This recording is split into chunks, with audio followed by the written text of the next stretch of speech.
Boa noite, pessoal. Nós estamos aqui para mais uma aula, dando continuidade ao conteúdo de vinificação. Hoje nós vamos falar de vinificação de vinhos tintos, ok?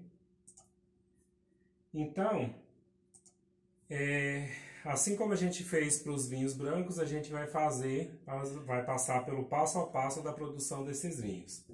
Aqui a gente tem um esquema que é semelhante ao esquema de vinificação para os brancos que a gente viu naquela apresentação.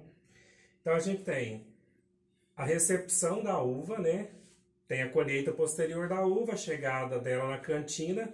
Normalmente essa recepção, esse processo inicial, ele é feito fora da cantina, fora do local de produção do vinho, na área externa.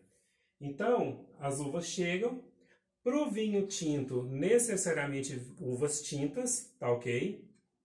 E aí, o processo inicial é passar essas uvas pela máquina, pela desengaçadeira, esmagadora, né? Normalmente ela faz os dois papéis, de desengaçar e esmagar. E essa desengaçadeira, ela vai separar os engaços das bagas de uva e já automaticamente, em algumas máquinas, ela já prensa. Em outras, essa máquina só faz o papel de desengaçadeira e manda para outra máquina fazer o esmagamento. Nesse esquema, a gente então tem a separação dos engaços. Posteriormente, ela vai para uma outra máquina que vai fazer o processo de amassar, né, de prensar a uva para romper a casca, né? Lembrando que o ideal é que não ocorra o amassamento, a prensagem, assim, o esmagamento de resíduos de engaços e sementes. Lembrando que ambos são ricos em tanino, o que pode, consequentemente, vir a fazer com que o vinho tenha uma percepção, um sabor amargo e adstringente, tá ok? Então, passou pelo amassador, ela vai ser prensada, né? Ela vai ser esmagada, ela vai cair num tanque, numa cuba de decantação, de fermentação, junto com as cascas. Lá atrás, a gente, se vocês voltarem para ver a vinificação dos brancos, vocês vão ver que em alguns casos a casca da uva é deixada por um período em contato com o mosto. Mas no caso da uva tinta, do vinho tinto, ela necessariamente é deixada em contato com essa casca. Então cai nesse tanque, nessa cuba de fermentação, o mosto do esmagamento junto com as cascas e ele vai... e nesse momento é adicionado o SO2, né? Que é o dióxido de enxofre. Então, dessa cuba, após decorrido o período de fermentação que ocorre com o mosto junto com a casca, esse período que vai fazer com que sejam liberadas as antocianinas que vão dar cor ao vinho tinto, liberar sabor da casca, tudo. Esse vinho, esse mosto, já sem a casca, ele vai ser bombeado para a cuba de fermentação, onde vai ocorrer a fermentação alcoólica propriamente dito do vinho, tá ok? Então, uma vez na cuba, ela vai permanecer por um período para que ocorra essa fermentação. Então, como a gente já viu anteriormente, a fermentação alcoólica, ela nada mais é do que a transformação da glicose em álcool pela ação de leveduras, tá ok? Dessa cuba de fermentação, esse vinho vai ser encaminhado para uma outra cuba que... essa cuba ela tem uma função de meio que deixar o vinho descansar ali um período antes de ser engarrafado. Ela, nesse caso, essa apresentação, eu acho que, se eu não me engano, ela é de algum trabalho português. Aí eles chamam de descuba. Mas é dessa cuba que o vinho vai ser levado para os tonéis ou de carvalho ou no caso de inox também serve para amadurecimento do vinho, que é de onde os vinhos saem para o engarrafamento final. Então, assim, ela vai da fermentação para essa cuba e dessa cuba ela vai para os barris de madeira ou permanece em cubas de inox para o envelhecimento do vinho.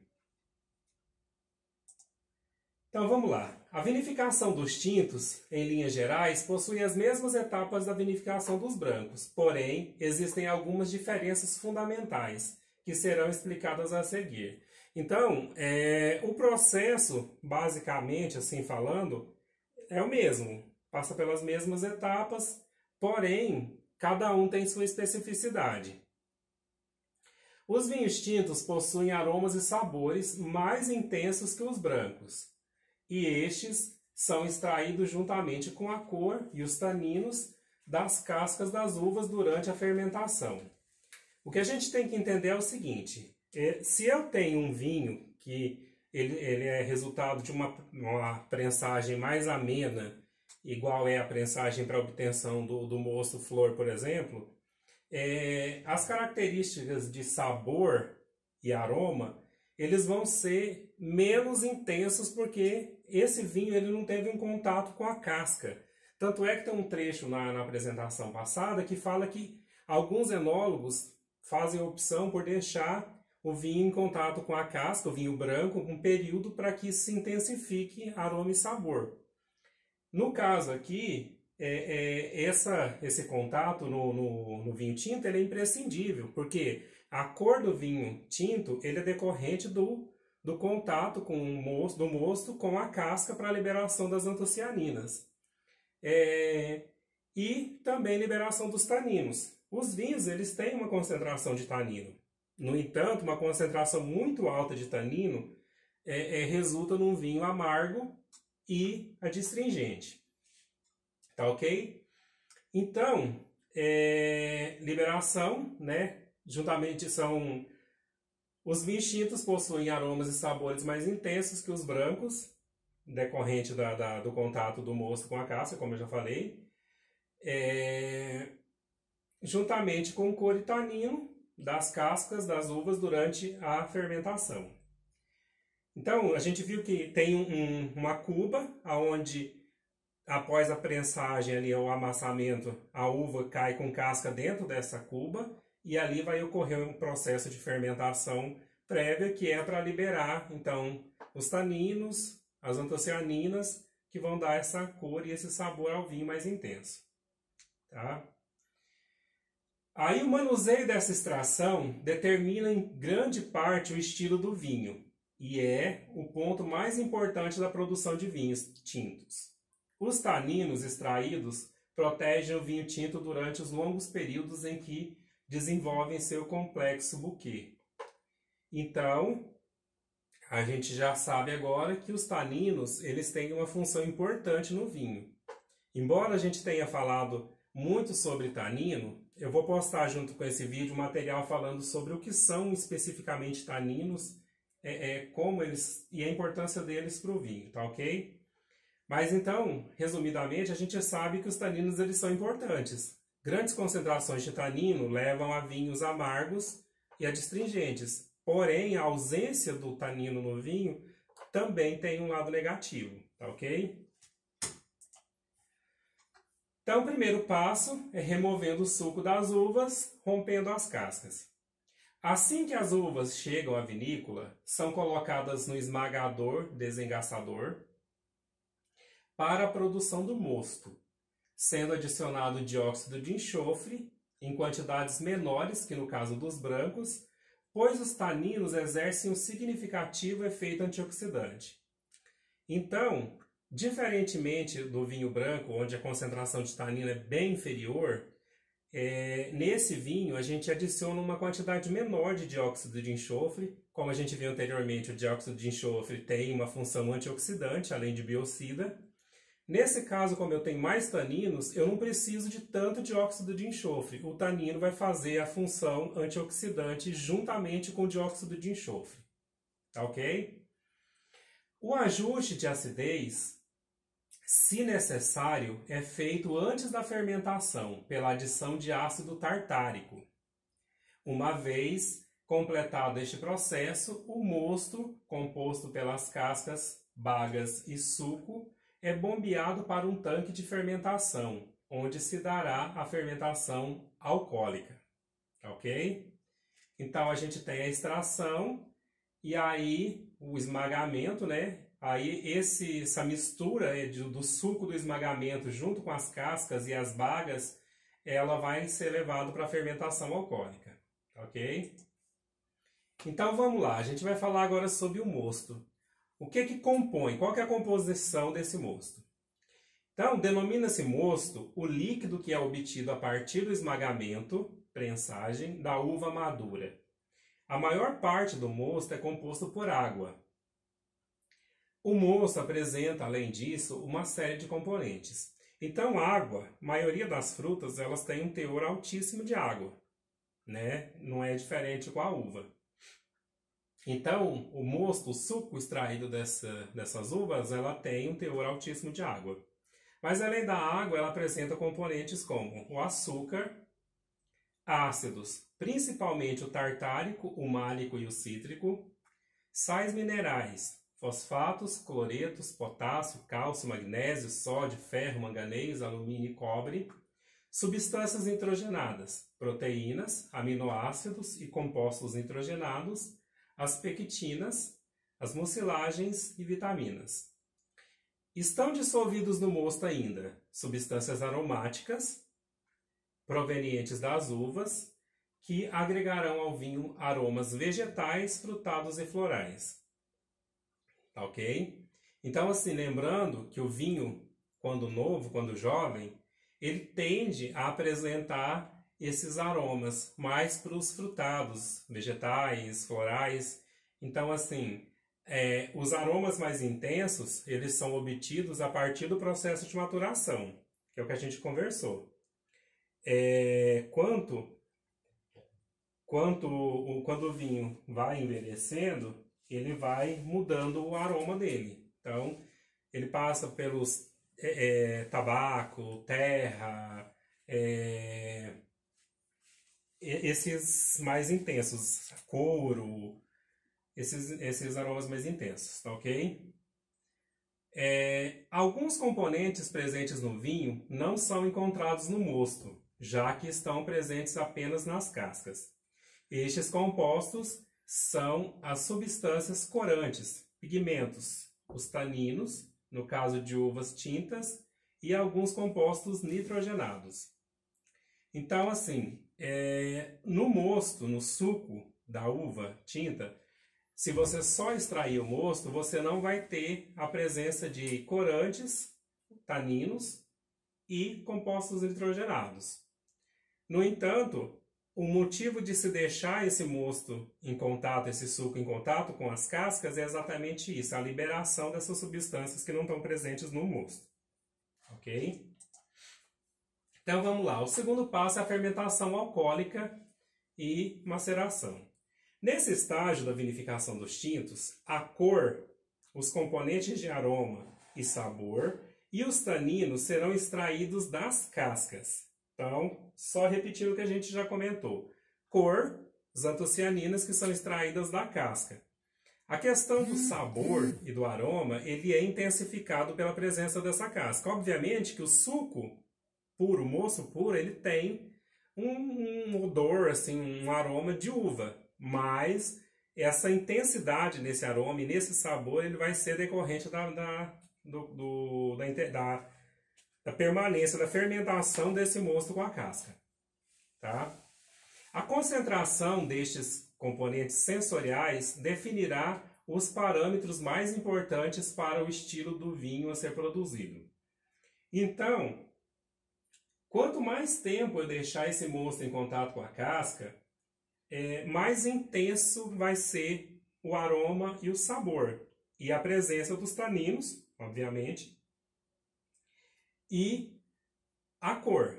Então, assim, dependendo do que eu quero, é o tempo que eu vou determinar quanto tempo essa casca vai ficar fermentando junto com o mosto. As diferenças mais importantes, determinadas pela técnica de vinificação entre um vinho rosé, um vinho leve para o consumo imediato e um vinho de guarda, que exigirá de 15 a 20 anos de adega, produzidos com a mesma uva, Cabernet Sauvignon, por exemplo, são estabelecidos durante a maceração, ou seja, o contato com as cascas no processo de fermentação alcoólica. Exatamente o que eu acabei de falar. Se eu quero um vinho rosé, por exemplo, o tempo de maceração, ou seja, o tempo em que as cascas vão ficar em contato com o mosto, é menor. Se eu quero um vinho leve para consumo imediato, um vinho jovem que eu já vou poder terminar o processo de vinificação e eu já vou poder consumir esse vinho, ele vai passar um período intermediário entre o rosé e o vinho de consumo, o vinho de guarda. Os vinhos de guarda, que são aqueles vinhos que eles vão ter anos e anos de adega, que são aqueles vinhos encorpados, vinhos intensos, que quando você abre esse vinho, ele tem que passar um período na taça para que os aromas, os sabores eles sejam despertados, eles sejam liberados. Então você precisa deixar no momento da maceração esse mosto com a casca, essa maceração, por um período maior. Por quê? Eu vou extrair dessa casca muito mais taninos, que são substâncias que estão presentes nesse vinho e que vão contribuir para essa intensidade de sabor e aroma. Eu vou extrair muito mais antocianinas, ou seja, eu vou ter um vinho mais encorpado, um vinho mais rubro, por assim dizer, um vinho mais intenso na cor. E o odor também, o aroma desse vinho, ele vai ser diferenciado totalmente, porque você vai ter uma quantidade muito grande de substâncias aromáticas extraídas da casca.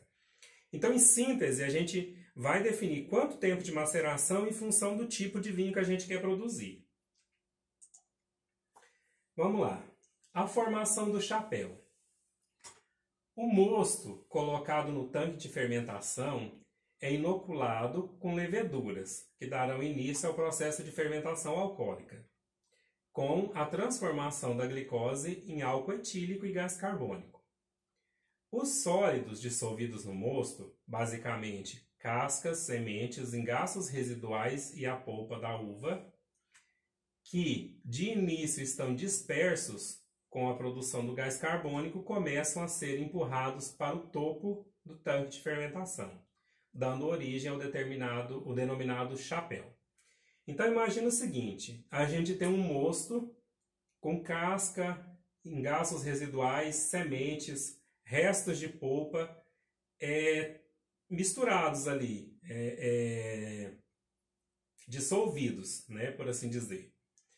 Só que depois que você adiciona a levedura, começa a ocorrer um processo de fermentação, ou seja, o açúcar que estava ali, ele está sendo transformado em álcool e gás carbônico. E aí, o que acontece? Esse gás carbônico vai empurrar todos esses sólidos que estavam dispersos no meio para cima. Então, você vai ter uma cobertura dessa superfície desse mosto com esses restos sólidos, que é o chamado chapéu. Então, se esse chapéu não se misturar com o mosto, a extração será mínima a partir das cascas, porque a maceração se fará apenas na superfície entre o suco e as cascas. Então, todo aquele mosto que estava ali dissolvido, se ele subir para a superfície, o único contato que o mosto vai ter com esse sólido é na superfície de contato entre os dois. O que está para cima da superfície de contato não vai ser absorvido. Ok? Então, e tem outra coisa também. A parte superior do chapéu, ele vai estar em contato com o ar, podendo haver o crescimento de bactérias no vinagre. Ou seja, pode ocorrer a formação de ácido acético, né?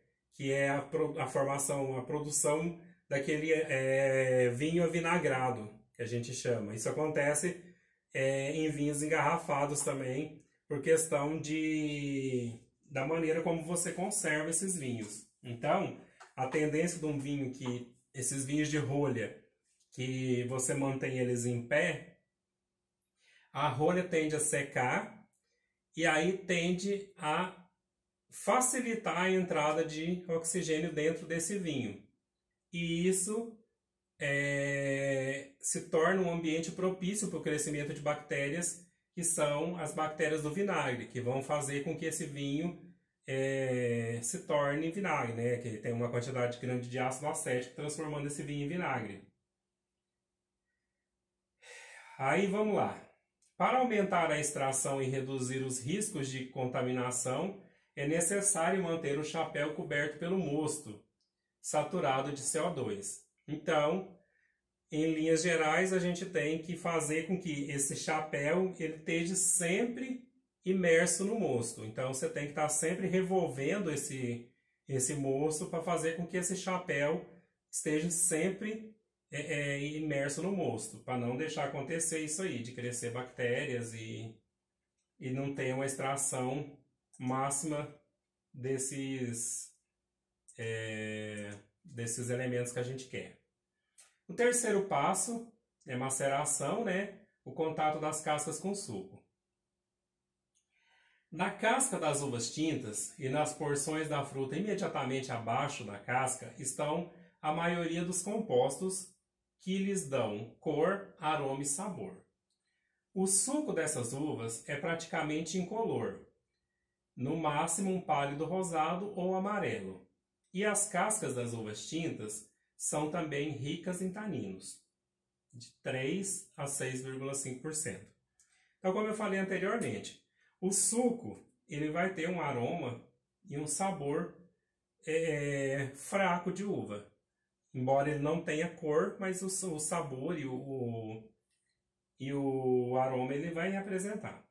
No entanto, o objetivo da produção do vinho tinto é que você tenha um vinho com uma coloração forte, puxado para o tinto, com aroma e um sabor característico. Então, assim, se você simplesmente macerar e levar para a produção, você vai ter no máximo um vinho branco. Porque como a gente viu lá atrás, o vinho branco ele pode ser produzido do esmagamento, a partir do esmagamento de uvas brancas ou de uvas tintas, desde que o suco não tenha contato com a casca, né?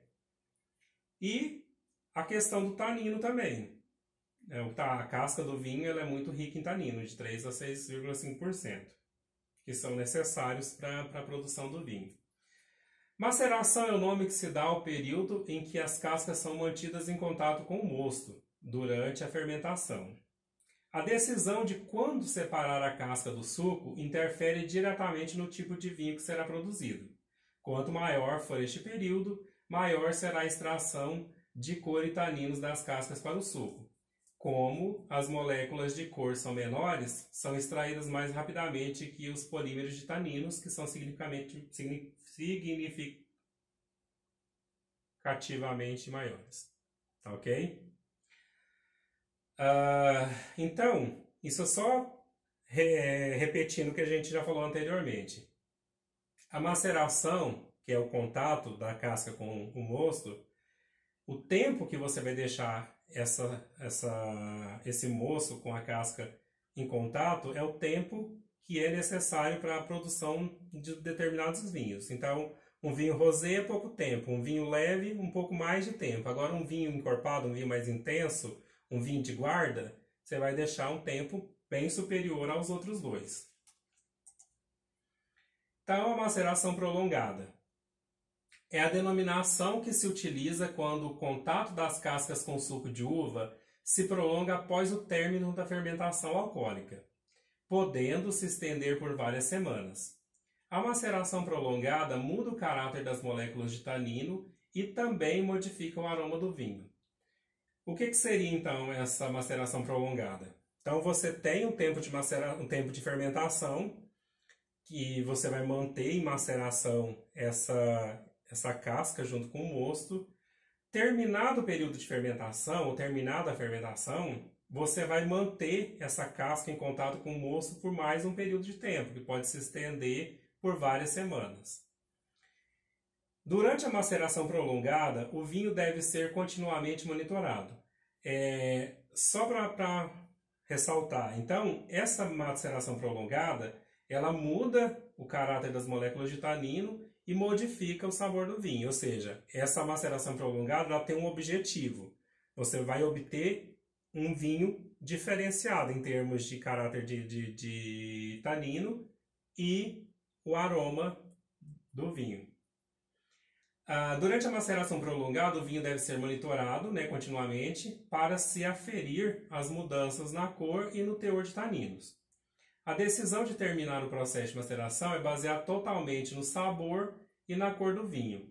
Uma vez concluída a maceração, o vinho é drenado do tanque, faz-se a prensagem do conteúdo sólido e inicia-se os processos de clarificação e estabilização. Então, o tempo que esse vinho vai passar nessa maceração prolongada, esse mosto, vai ser em função do tipo de vinho que você quer. Então, você vai aferir características como cor e teor de taninos e, de acordo com esses critérios ali, você vai determinar, vai ficar tanto tempo, ou hoje já eu atingi o que eu queria, então hoje eu encerro essa maceração prolongada. Então isso vai ser determinado em virtude de cada tipo de vinho que você está querendo obter. Aí depois disso, passar desse período de maceração prolongada, ou se você não fizer maceração prolongada, mas você terminou o processo de fermentação, aí você já vai passar para o processo de extração do mosto do tanque. E aí os sólidos que vão restar no fundo desse tanque, que são as cascas, as bagas, sementes, elas vão ser prensadas novamente para extrair o líquido e os sólidos vão ser utilizados para outros fins. Ok? E a partir daí a gente vai ter início aos processos de clarificação e estabilização. Então, a temperatura de fermentação dos tintos. A temperatura de fermentação dos tintos é significativamente mais elevada que os brancos, oscilando entre 26 e 30 graus. Então, a gente viu que os brancos eles são fermentados a baixas temperaturas. No caso do vinho tinto, a temperatura já é mais elevada. Por que a gente fermenta a temperaturas mais baixas? Você vai ter um controle. Quando você tem uma temperatura baixa, você vai ter um controle do processo de fermentação. Se você quer demorar um pouco mais ou não quer que aconteça imediatamente a fermentação, então a baixa temperatura já faz com que isso ocorra, porque em baixas temperaturas as levaduras elas estão inativas. E você evita também a oxidação do vinho. No caso do vinho branco, a oxidação dele vai fazer com que ocorra um escurecimento desse vinho. É o que não pode acontecer, já que o vinho é branco, ele tem que ser no máximo amarelado. Mas se ele tiver em temperaturas ambientes, vai ocorrer essa oxidação e esse vinho vai escurecer. No caso aqui, como não tem esse problema, essas temperaturas elas vão de 26 a 30 graus. Porém, elas não devem exceder de 32 a 34, que pode ocorrer inativação de leveduras também. Então, baixas temperaturas inibem essas leveduras, mas altas temperaturas também vão inibir, no caso, inativar essas leveduras. A fermentação malolática, a gente viu isso lá também, é realizada mais frequentemente nos tintos que nos brancos, sendo nos mesmos moldes anteriormente descritos e desempenhando um importante papel no desenvolvimento da complexidade durante o amadurecimento e envelhecimento dos vinhos tintos. Tal como ocorre com os brancos, a malolática é evitada em vinhos tintos de região muito quentes, pois possuem níveis de acidez naturalmente baixos.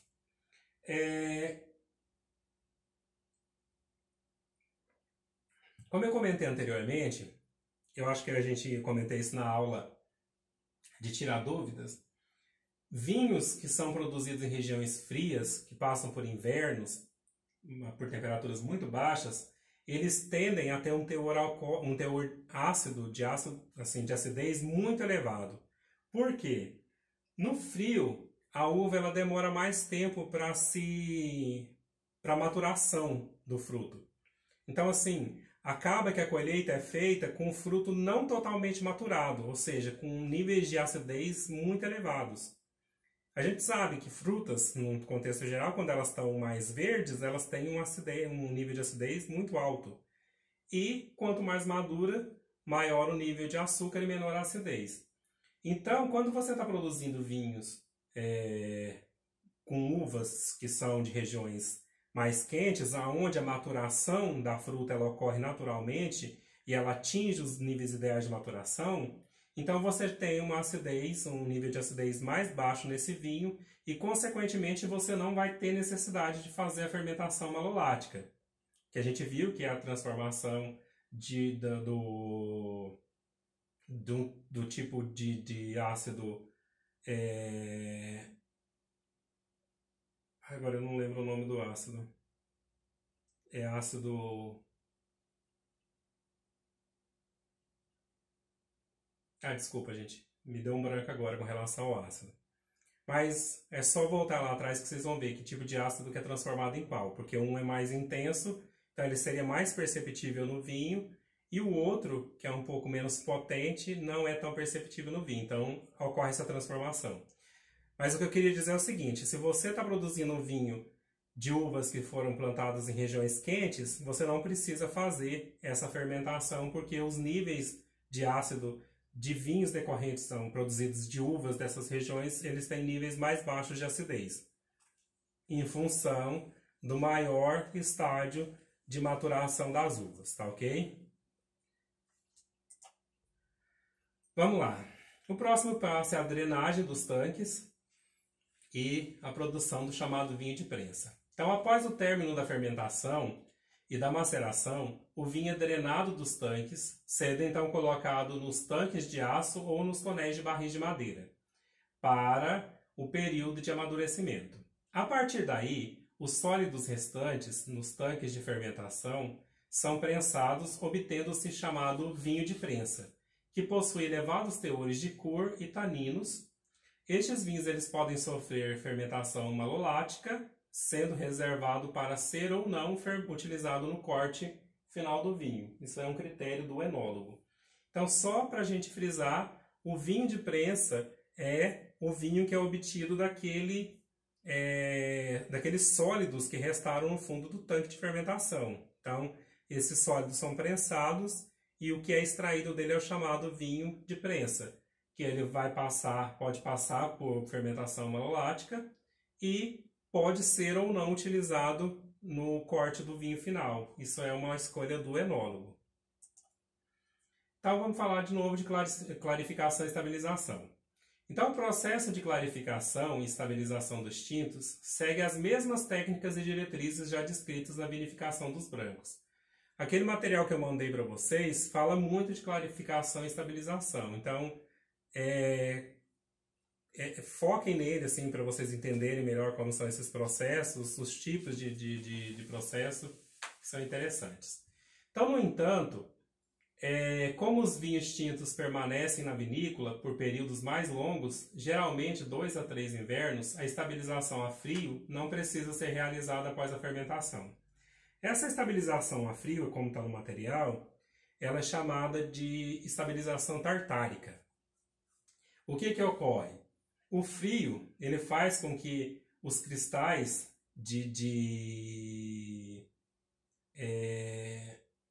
acho que é bitartarato de potássio, que eles se formam e aí eles vão decantar para o fundo.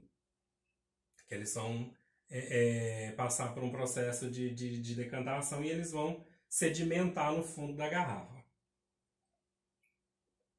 Então, nesse caso aqui, diferentemente do que é feito com vinho branco, ele não passa por essa clarificação para a retirada desses cristais, tá ok? Essa estabilização a frio ela não é feita. Então, amadurecimento nos tanques, tonéis e barris. Então, o amadurecimento dos vinhos tintos pode ser feito em tanques de aço inoxidável, em grandes tonéis de madeira ou em pequenos barris de carvalho, dependendo do tipo de uva e do estilo de vinho que está sendo produzido. Então, em síntese geral, a gente pode afirmar o quê? Que o método de produção e posterior amadurecimento, ele varia de acordo com o tipo de vinho que a gente quer fazer. Tanto maceração, quanto os teores de açúcar residual, teor de álcool, tudo isso é influenciado pelo tipo de vinho que a gente vai fazer. Então não existe uma receita pronta assim, você vai seguir e no final vai sair todos os vinhos que você quer. Na verdade, cada vinho tem sua peculiaridade, cada vinho vai seguir um passo a passo diferente. No caso dos vinhos tintos de qualidade superior, e principalmente para vinhos de guarda, o amadurecimento é feito em pequenos barris de carvalho, novos ou de idades variáveis, por períodos que variam de 12 a 18 meses. Então, como eu falei, os vinhos de guarda, que são aqueles vinhos de adega que quem é apreciador de vinho acaba comprando e deixa envelhecer na adega, eles são preferencialmente amadurecidos em barris de carvalho, pequenos barris de carvalho. Porque é uma quantidade menor de vinho, são vinhos extremamente caros, então assim, eles podem se dar ao luxo de produzir pequenas quantidades, envelhecer pequenas quantidades de vinho em pequenos barris que vão dar uma qualidade superior para esse vinho. Tá ok? Aí o corte e o término da vinificação. Os vinhos tintos da mesma parreira que os brancos podem ser, da mesma maneira que os brancos, podem ser varietais, quando possuírem a quantidade mínima de uma mesma uva, especificada pelas diferentes leis de cada país ou região. Então, eu posso falar que um vinho ele é varietal quando ele possui uma quantidade mínima de uma determinada uva. Então, isso varia de acordo com a legislação de cada um, de cada país. Ou então, ser um corte, onde vinhos de diferentes uvas ou vinhos de uvas de uma mesma safra, porém tratados com técnicas de vinificação diferentes, são misturados em proporções variáveis, de acordo com a intenção do enólogo. Então, eu posso ter um vinho produzido com uma quantidade mínima de uma determinada cepa lá, e eu posso falar que ele é um vinho varietal, mas eu posso ter um vinho também, um vinho chamado vinho de corte, que ele é oriundo da mistura de uvas diferentes uvas, né? De vinhos produzidos de diferentes uvas, ou de vinhos daquela mesma uva, daquela mesma safra, porém tratados de formas diferentes. Então, se eu pegar um vinho produzido do mesmo jeitinho, com as uvas produzidas, colhidas na mesma safra e misturar os dois, eu não tenho um corte, eu vou ter um vinho varietal. Então, é necessário que pelo menos o vinho seja produzido de forma diferente. Tá ok? E aí eles são misturados em proporções variáveis, de acordo com a intenção de cada enólogo, né? O corte mais famoso no caso dos vinhos tintos é o chamado corte bordalês, utilizado em Bordeaux, na França, que consiste na utilização das uvas Cabernet Sauvignon, Cabernet Franc, Merlot, Petit Verdot e Malbec, para a obtenção do vinho final.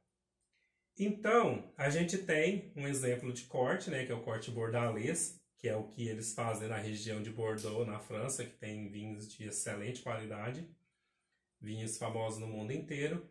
Então, eles misturam uvas Cabernet Sauvignon, Cabernet Franc, Merlot e as outras duas lá embaixo, para a obtenção de um vinho final. Então, esse é um vinho de corte, porque eu utilizei uvas diferentes para a produção desse vinho. Ok? Se fosse, por exemplo, produzido só com Cabernet Sauvignon, numa quantidade mínima, eu poderia, sim, mínimo aceitável por lei, eu poderia falar que era um vinho varietal. Ok? Então, o passo final O engarrafamento, esse já é o nosso último slide. O engarrafamento dos tintos é feito com o mesmo cuidado e nos mesmos moldes dos brancos, né? Então, esse engarrafamento ele não varia, né? Então, segue os mesmos procedimentos. Aí a gente vai falar do envelhecimento na garrafa. O envelhecimento na garrafa é fundamental para os vinhos tintos de qualidade superior, os chamados vinhos de guarda, permitindo que desenvolvam os aromas, o buquê que a gente chama, né? E sabores que lhes dão forma e distinção. Então, a gente tem que... Eu só vou frisar aquilo que eu já expliquei anteriormente, que se você pega um vinho recém-produzido e ele está pronto para o consumo, ele é chamado de vinho jovem, um vinho leve, um vinho mais despojado, por assim dizer. Existem vinhos tintos que têm essa qualidade, eles são produzidos para serem consumidos de imediato. No entanto, alguns vinhos especiais, uns vinhos famosos, vinhos assim de qualidade superior, que são utilizados em ocasiões especiais, assim, e que requerem uma harmonização muito específica, né? Eles não são vinhos para serem consumidos puros, somente por se tomar. Eles requerem uma ocasião especial. Esses vinhos são chamados vinhos de guarda. São vinhos que requerem um tempo de adega para que eles atinjam essas qualidades superiores, né? Então, esses vinhos, eles passam por esse amadurecimento na garrafa, né? O envelhecimento na garrafa. Então, eles são produzidos engarrafados e ali dentro da garrafa eles vão passar por aquele processo de envelhecimento até chegar naquele buquê desejado, que é o que faz com que aquele vinho tenha aquela fama que ele tem, tá ok? E é isso, minha gente.